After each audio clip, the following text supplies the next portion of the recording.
તરફ વડોદરા શહેરમાં પણ રોડ ઉપર ભૂવા પડવાથી લોકો પરેશાન છે। વાઘોડિયા રોડ પર મહાકાય ભૂવો પડ્યો, જેને લઈને વાહન ચાલકોને હાલાકી પડી। પહેલા તો અચાનક રોડ બેસી ગયો અને બાદમાં 10 ફૂટ પહોળો અને 10 ફૂટ ઊંડો ભૂવો પડ્યો।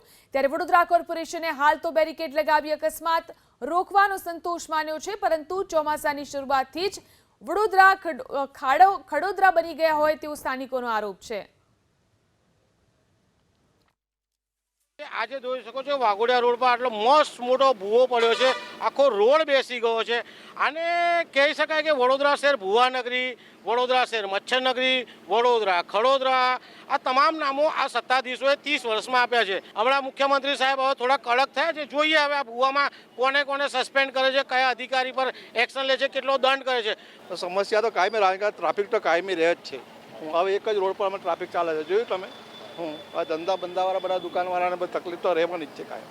હવે આ ક્યારે તૈયાર થાય કંઈ નક્કી નહીં। સાંજના જ્યારે અહીંયા પારુલ યુનિવર્સિટીને બધું છૂટે ને સાહેબ, તો અહીંયા ચાલવાની જગ્યા નથી હોય, એટલો રસ હોય। હવે એમાં જો આવું કાંઈ થયું હોય સાહેબ, અને આ તમે જોઈ શકો છો કેટલું ઊંડું છે। એક આરું નાનું છોકરું પડી જાય તો મને નથી લાગતું કે એને બહાર કાઢવું હોય મુશ્કેલ થઈ જાય સાહેબ।